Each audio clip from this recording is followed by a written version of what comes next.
امام صادق فرماتے ہیں اگر کسی انسان کے دل میں دشمن زہرا اور قاتل زہرا کے لیے ذرہ برابر نرمی ہے کہ شاید خدا معاف کر دے، تو کچھ بھی ہو جائے وہ کبھی ہماری شفاعت کا مستحق نہیں بن سکتا۔ میرے عزیزو، ادب فاطمہ تو کیسے عرض کروں کتنا گستاخ تھا وہ مسلمان، جس بی بی کے وسیلے سے اور جس بی بی کی تکریم کر کے دنیا اور آخرت لے سکتا تھا، چند دنوں کی حکومت کے لیے اسی فاطمہ زہرا کے دروازے پر آ گیا۔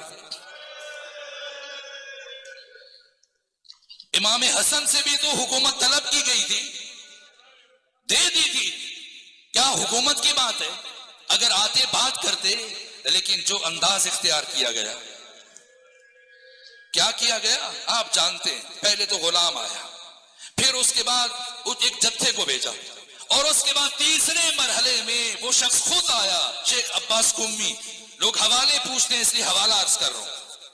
یہ مفاتیح الجنان جو آپ کے گھروں میں سے ہر گھر میں موجود ہے، جس ہستی نے لکھی شیخ عباس قمی، انہوں نے ایک اور کتاب لکھی جس کتاب کا نام ہے بیت الاحزان۔ شیخ عباس قمی نے بیت الاحزان کے اوائل میں یہ روایت لکھی، کہا کہ امام حسین کی شہادت کے 3 سال گزرنے کے بعد ایک بڑی شخصیت کا بیٹا مدینے سے شام گیا، کچھ افراد کو اپنے ساتھ لے کر یزید سے شکوہ کیا، کہا یزید تو نے حسین کو قتل کیا، کوئی بات نہیں، تو نے حسین کے بیٹوں کو مارا، کوئی بات نہیں، تو نے حسین کے اصحاب کو قتل کیا، پانی بند کیا، ظلم کیا، کوئی بات نہیں، اگر مردوں کی حد تک رک جاتے تو میں یہاں شام میں تمہارے پاس نہ آتا، لیکن یہ مناسب نہیں تھا کہ تو رسول کی بیٹیوں کو درباروں اور بازاروں میں۔ جیسے یزید نے یہ جملے سنے، غصے سے یزید کا چہرہ سرخ ہو گیا۔ مجھ سے خواہش کی گئی میں تفصیل سے پڑھوں، میں چاہتا ہوں میں تفصیل سے بی بی کی مصیبت پڑھوں جتنی دیر آپ سن سکیں۔ یزید کا چہرہ غصے سے سرخ ہو گیا، کہا کہ اگر کوئی اور مجھ سے یہ بات کہتا تو میں سن لیتا، لیکن تمہیں حق نہیں دیتا کہ تو یہ بات مجھ سے کہے۔ کیوں میں کیوں نہیں کہہ سکتا؟ یزید اٹھا، لکڑی کا ایک صندوق کھولا، اس کے اندر سے ایک پرانی تحریر نکالی اور وہ تحریر آنے والے مہمان کے سامنے رکھی کہ یہ پڑھو۔ کہ یہ کیا ہے؟ کہ یہ تمہارے باپ کا خط ہے، یہ شیخ عباس قمی نے لکھا ہے بیت الاحزان میں، کہ یہ تمہارے باپ کا خط ہے جو اس نے مدینہ سے مجھے شام، میرے باپ کو شام بھیجا تھا۔ کیا لکھا خط میں؟ لکھنے والے نے لکھا کہ پہلے میں نے اپنے غلام کو علی کے گھر بھیجا، جاؤ علی کو بلا کے لاؤ، لیکن علی کے گھر کی کنیز نے کہا میرے آقا علی قرآن کی جماوری میں مصروف ہیں، نہیں آ سکتے۔ مجھے غصہ آیا، پھر میں نے 3-4 صحابہ کو بھیجا، جاؤ علی کو لے کے آؤ، اور کہنا اگر نہ آئے علی تو میں خود لینے کے لیے آؤں گا۔ دوسری مرتبہ علی کی زوجہ فاطمہ زہرا دروازے پر آئی اور میرے لیے پیغام بھیجا، فلاں سے کہو جب حکومت ہم اہل بیت سے چھین لیے اب کیا چاہتے ہو؟ اگر یہ چاہ رہے ہو کہ علی بھی مسجد میں آ کے تمہاری بیعت کرے تو سن لو، کبھی علی فاطمہ کی زندگی میں مسجد نہیں آئیں گے۔ کہ جب دوسری مرتبہ بھی میرے بھیجے ہوئے افراد واپس آئے تو میں نے 50 افراد کو اپنے ساتھ شامل کیا، ہم نے لکڑیاں اٹھائیں، ڈنڈے اٹھائے، جلانے کا سامان اٹھایا، تلواریں اٹھائیں، ہم 50 افراد علی ابن ابی طالب کے گھر کی طرف چل پڑے، اور میں نے قنفذ سے کہا قنفذ اب جاؤ علی کے گھر پہ دروازے پہ دستک دو۔ قنفذ نے دستک دی اور اب علی جو بڑھے دروازے کی طرف، کہ میں نے خود علی کے قدموں کی آہٹ محسوس کی، لیکن بجائے اس سے کہ علی دروازہ کھولتے، نبی زادی علی کے سامنے آ کے رکی اور علی سے کہا اے علی، جب تک میرے بابا محمد مصطفیٰ زندہ تھے کبھی انہوں نے تلوار نہیں اٹھائی، ہمیشہ آپ نے ان کا دفاع کیا، اس لیے کہ اس وقت روئے زمین پر حجت خدا میرے بابا تھے اور آپ پر ان کا دفاع فرض تھا، اور آج روئے زمین پر حجت خدا آپ ہیں، اس لیے آپ خود اپنے حق میں تلوار نہیں اٹھائیں گے، آج نبی زادی آپ کا دفاع کرے گا۔ علی نے فرمایا جیسے نبی زادی مناسب سمجھتی۔ اب نبی زادی دروازے پر آئی اور کہا اے فلاں جب حکومت لے لی تو کیا چاہتے ہو؟ کہ علی کو باہر بھیجو۔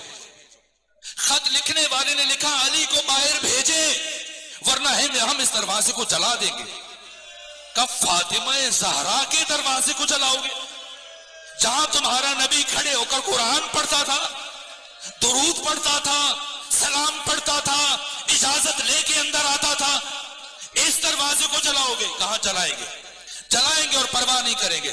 یہاں تک کہ کسی کے اشارے سے لکھنے والے نے لکھا میرے کہنے پر قنفذ آگے بڑھا، در فاطمہ کو آگ لگائی۔ مشکل مرحلہ، لیکن میں چاہتا ہوں ذرا تفصیل سے پڑھوں۔ آگ لگائی، دروازہ جلنے لگا۔ لکھنے والے نے لکھا میں غصے میں اتنا بپھرا ہوا تھا کہ میں نے دروازہ جلنے کا انتظار نہیں کیا، بلکہ جلتے ہوئے دروازے کو ٹھوکریں مارنا شروع کر دی۔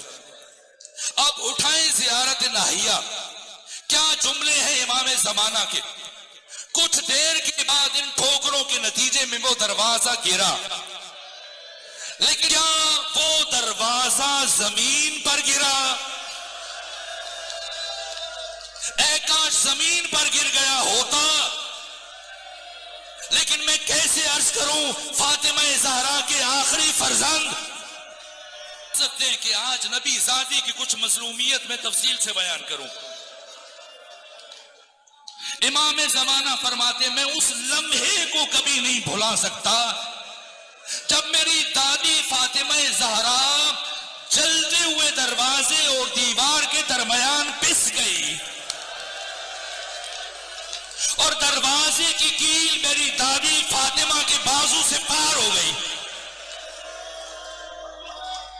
فاطمہ زمین پر گری اور فرمایا فضا میری طرف بڑھو، میرا محسن شہید ہو چکا ہے۔ کچھ لمحوں کے بعد ان 50 میں سے 11 افراد اسی دروازے کو رونتے ہوئے علی کے گھر میں داخل ہوئے، یہاں تک کہ لکھنے والے نے لکھا میں سب سے آگے آگے تھا، میں علی کے بڑا قریب پہنچا اور میں نے ارادہ کیا کہ علی کے گلے میں رسی ڈالوں، لیکن اس سے پہلے کہ میں علی کے گلے میں رسی ڈالنے میں کامیاب ہوتا، نبی زادی نہیں معلوم کیسے اٹھی، اٹھ کر میرے اور علی کے درمیان کھڑی ہو گئی اور مجھ سے کہا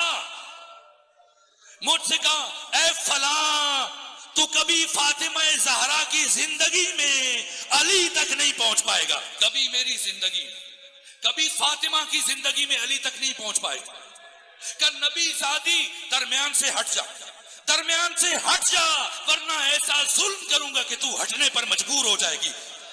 کہ اے فلاں میں قیامت تک نہیں ہٹوں گی۔ اب لکھنے والے نے لکھا میں نے ایک مرتبہ اپنا ہاتھ اجرکم علی الفاطمہ زہرا کہ میں نے دایاں ہاتھ اٹھایا، فضا میں بلند کیا اور پھر پوری طاقت سے نبی زادی کے رخسار پر مارا۔ سنیں میرے عزیزو، کربلا کی پہلی شہیدہ نے کیا کیا؟ میں نے پوری طاقت سے اپنا ہاتھ فضا میں بلند کیا اور فاطمہ زہرا کے رخسار پر ایک ایسا تماچا مارا کہ نبی زادی بہت دور جا کے گری اور فاطمہ زہرا کے کانوں سے گوشوارے ٹوٹ گئے۔ میں شرمندہ ہوں،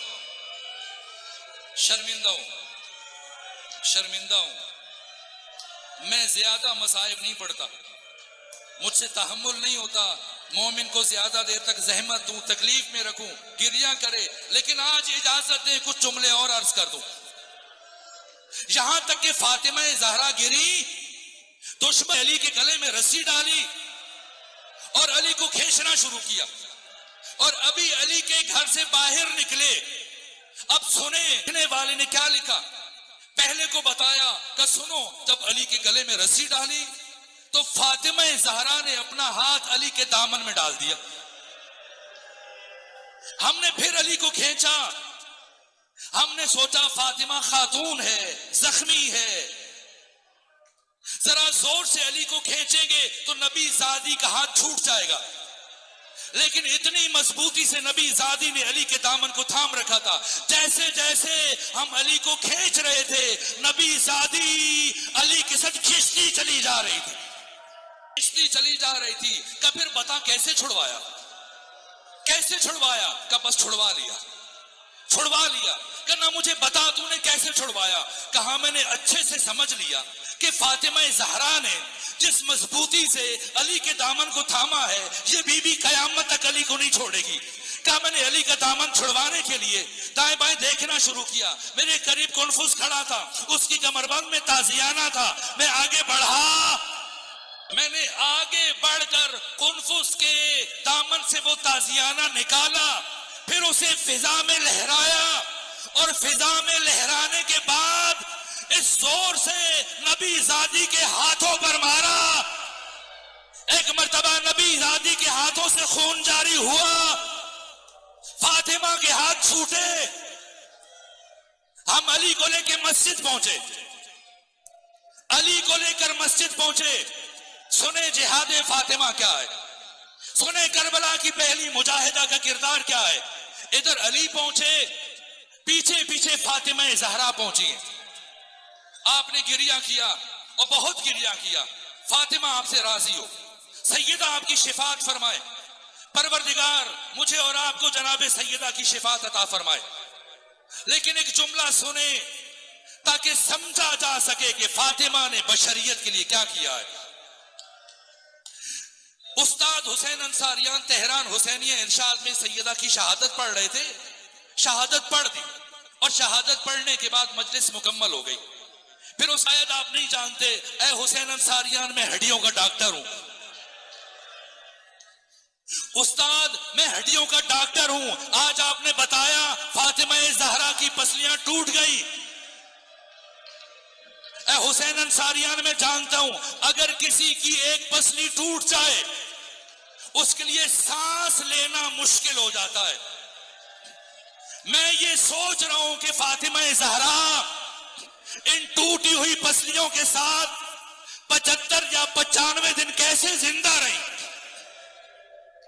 اب اگر یہ بات پہنچی ہے تو سنو, پھر فاطمہ زہرا کو سلام کرنا, پھر کربلا کی پہلی شہیدہ کو سلام کرنا.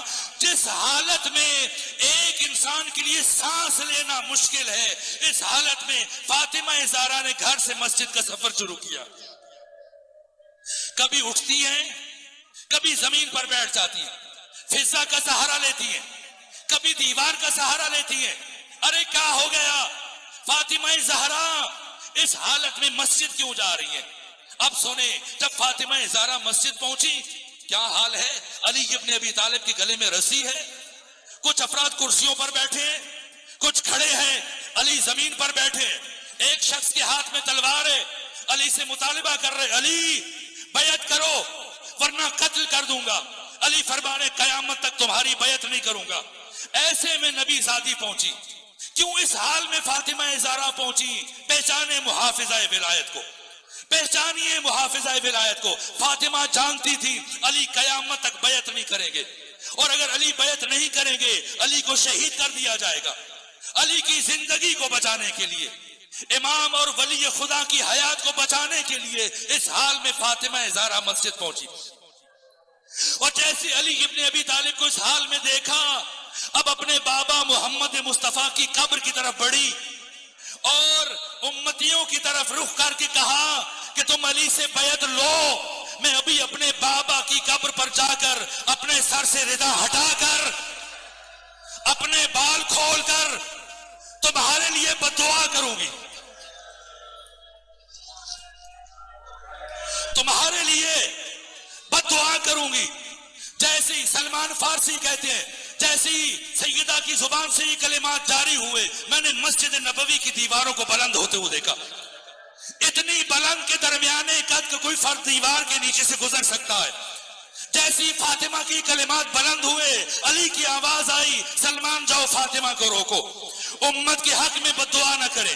جیسی سلمان علی کا پیغام لے کر گئے, سیدہ پلٹ کر آئیں, کہا چونکہ ولی خدا کا امر ہے, کیونکہ علی ابن ابی طالب کا حکم ہے, امام وقت کا حکم ہے, اس لیے میں بددعا نہیں کروں گی. لیکن میں وعدہ کرتی ہوں جب تک علی کو نہیں چھوڑو گے میں یہاں سے واپس گھر نہیں جاؤں گی. بالآخر دشمن مجبور ہوا, علی کے گلے سے رسی کو کھولا, فاطمہ زہرا آگے بڑھی, علی کو اٹھایا, اپنے ہمراہ لے کے چلی. بس آخری جملہ عرض کروں, دست ادب جوڑ کر فاطمہ زہرا کی بارگاہ میں اے فاطمہ آپ پر دروازہ گرایا گیا، اے فاطمہ زہرا آپ کا پہلو شکستہ ہوا، اے فاطمہ آپ کے رخسار پر تماچے لگے، اے فاطمہ زہرا آپ کے ہاتھوں پر تازیانے لگے، اے فاطمہ آپ بڑی مشکلوں سے گھر سے مسجد تک پہنچی، لیکن سب کچھ کرنے کے بعد بالآخر آپ نے اپنے زمانے کے امام کی زندگی کو بچا لیا۔ ارے میری ہزار جان قربان، حسین کی بہن زینب پر، حسین کی بیٹی سکینہ پر 170 قدم سے حسین کو ذبح ہوتے ہوئے دیکھتی رہی، اور دوسرے نے اپنی گردن اپنے بابا کی کٹی ہوئی گردن پر رکھ دی، اور شمر نے بالوں سے بلند کیا، تماچا مارا، زمین پر گری، بچی نے ہاتھ جوڑ دیے، جتنا جی چاہتا ہے مجھے مار دے، میرے بابا کو